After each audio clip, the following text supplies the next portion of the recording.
On this video, we'll talk all about the loan estimate, or the LE, and we're getting started right now.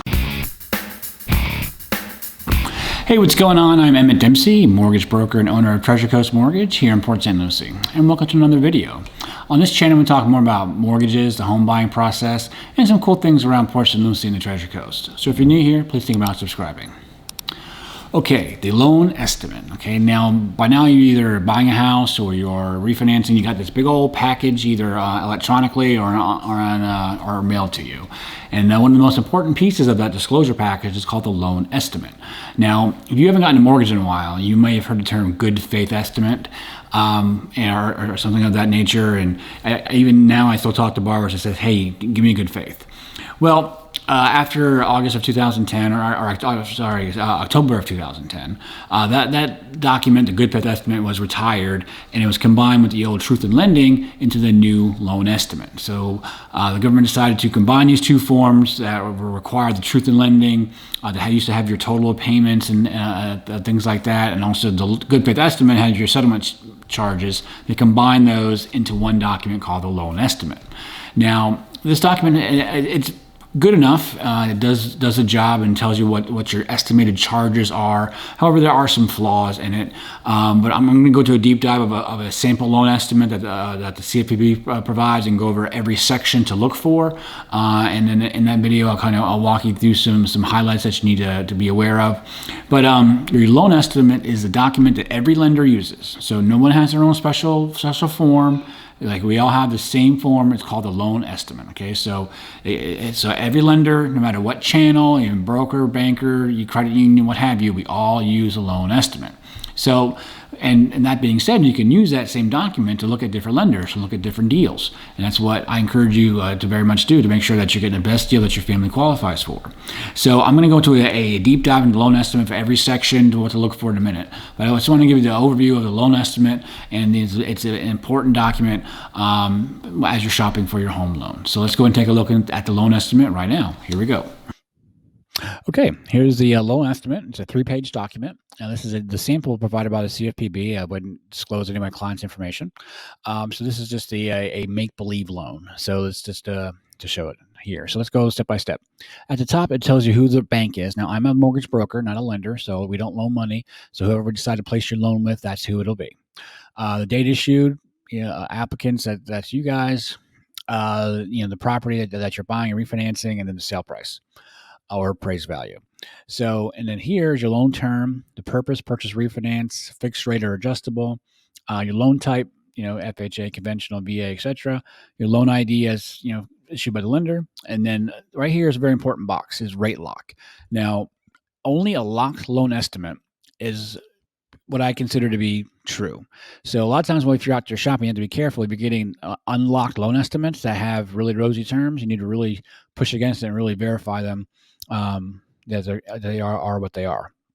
So there's that. So until your loan estimate is locked, until it says yes, your loan estimate is not locked. Your rate's not locked. Okay, your loan amount, $162,000, whatever it is, 3.875 rate. And then your principal interest payment. Now, right here it says, can this amount increase after closing? This is a throwback to the old pick-a-pays, or pay option arms, as they called them, where you make a very small payment and then your balance grew. And so this is what discloses it. Now, those loans, I haven't done those in 12 years. I don't even know if anybody does them anymore. But anyway, that's why this is here, to verify, can your rate increase? So like, if you got an adjustable rate, then this would be a yes. So depending on which one you choose, but this is a fixed rate loan amount. You cannot increase, your interest rate cannot increase, and your P&I cannot increase. However, and then on this loan, you have a prepayment penalty.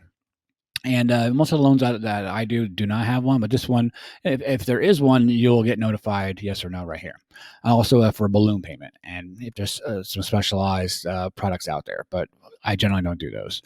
Okay, projected payments. You can see there's 2 columns. Now, this is usually for a mortgage insurance to drop off, and this is what happens here. So the principal interest, the $82 a month of mortgage insurance, that after 7 years projected will fall off. If your house appreciates faster, generally 78% is where it needs to get to before you can apply to remove mortgage insurance. And then this is what it depicts there. Now, certain FHA loans have mortgage insurance that stays on the life of the loan. Some will fall off after 11 years, depends on how much you put down. but it'll tell you right here. Okay, the estimated taxes, insurance, and assessments, basically any HOA for property taxes, etc. That's what it'll be. That's what you have, and they can increase over time because they're not the purview of the lender. Here's your estimated closing costs, okay?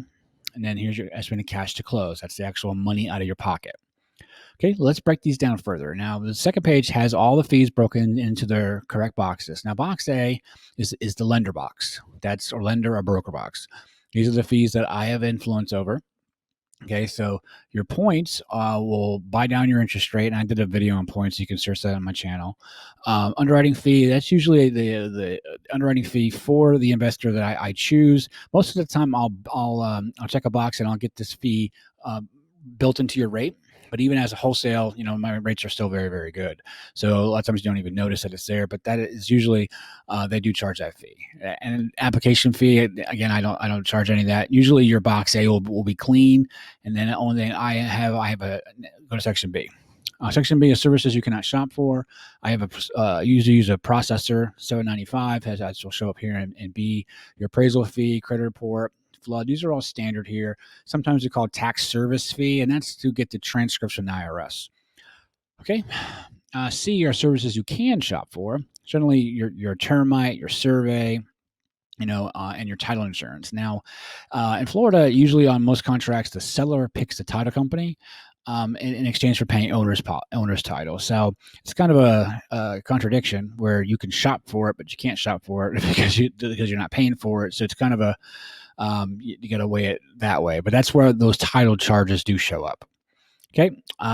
Section E is your recording fee. That records your mortgage at the local county. Now, transfer taxes are blank here, but in the state of Florida, every loan has transfer taxes. It's 0.2% of the loan for intangible tax and 0.35% of the loan for doc stamps. Now, that's on the mortgage. Now, the seller is usually responsible for 0.7% of the purchase price for deed transfer stamps. And like I said, most of the time the seller pays that. So if you're building a house, you need to be careful because a lot of times the builder does not pay anything. Or if you're buying a REO from Fannie Mae or something of that nature, you got to be careful of who pays what. Okay. Prepaids are, what needs to be paid before closing. Obviously, on a purchase, it's generally your prepaid interest in your first year of hazard insurance, but this seems to be a little different. A lot of times, if your insurance is due within 60 days of a refinance closing, you got to pay for the year. Same thing if you're approaching November and doing a refinance, you got to keep that in mind because sometimes your property taxes need to be paid because your first payment will be after November 1st. So there's that. So your homeowner's insurance and property taxes for your initial escrow. Now this escrow goes to pay the next year. Okay, so you have to put more in escrow. So when the 12 months rolls around, you have enough to pay the next year's tax and insurance. Okay. For H is other, so that's owner's title policy. Again, usually paid for by the seller, and it is coded optional. You don't have to get it, but it's strongly recommended that you do because that's the only thing that protects you and your ownership interest. There's a lender's title policy protects the lender. The owner's title policy protects you, the owner. So it's always recommended. And again, in most purchase contracts that I see, the seller pays for it, picks title, and that system works out pretty well. Okay. I is all your other costs, E plus F plus G plus H. Here, and then here's your loan costs. So basically, here's your loan costs and other costs. You can kind of weigh that. And then D plus I equals 8,054 here. Now, lender credits, if we do issue a lender credit, bump your interest rate, to structure in such a way where you're getting a large credit. If you're not, you can short on cash and stuff, we will take a look at that. But that's any lender credits, just keep in mind, are basically for premium pricing on your rate. So there's that. And if you're calculating cash to close, it's your total closing cost, 8,054 from above. Any down payment that you're making, okay, and minus your escrow money deposit, your funds for borrower, your seller credits. Again, that's for anything that comes from the seller. If you're getting seller concessions, and this will tell your estimated cash to close. Okay, so that's page 2. Page 3 is just some informational stuff, mainly for a throwback to the truth in lending. You have here an additional about the loan, who your broker is, their license number, loan officer, et cetera, et cetera. This is what the lender is. Okay. Now this is the comparisons over 5 years. You've paid a lot of money in interest versus what you paid in principal. This is what's disclosed. And again, it goes back to the old truth in lending. Your annual percentage rate, your APR, your close over the loan term expressed as a rate. This is not your note rate. Usually that spread will determine how quote unquote expensive your loan is, but there's a lot of APR videos out there. Check those out. Your total interest percentage, is the amount of interest you pay over time as a percentage of your loan amount. Generally, your 30-year fixed loans will have that tip will be around 60-70%. If you amortize for 20 or 15, that'll be much lower because you're just paying more interest as a percentage of your total payment on 30-year fixed, but that keeps your payments down. Okay, other considerations talks about your appraisal. You get charged for it. You'll get a copy of it, etc. Assumption. Most loans these days are not assumable. But some might be, and if they do come back on the market again, it'll check it that they are. Homeowners insurance, you're required to keep it on the property, and if you cancel it, the lender will put it on there for you, and it's usually not the best for you. Your late payments, again, it's your 15 days late, 5%. Again, it's a throwback to the truth of lending. Refinance, again, we'll recast it, and servicing disclosure. Most loans are transferred to servicing. And then your signature date right here. Okay, welcome back. That was a deep dive into loan estimate. I know it's a lot of different sections to keep in mind, but just keep in mind that the loan estimate is used for you to compare different offers. Also, be careful about using locked loan estimates because as I said in the video, that if I can give you a loan estimate that says anything, but if it's not locked loan estimate, then that lender's not held to it. So definitely, if you're out there shopping for a home loan, definitely give me a call. Show me your loan estimate. I'll see if I can match or beat it. So give me a call. Go to DempseyMortgage.com. Thank you so much for watching, and I'll see you on the next one.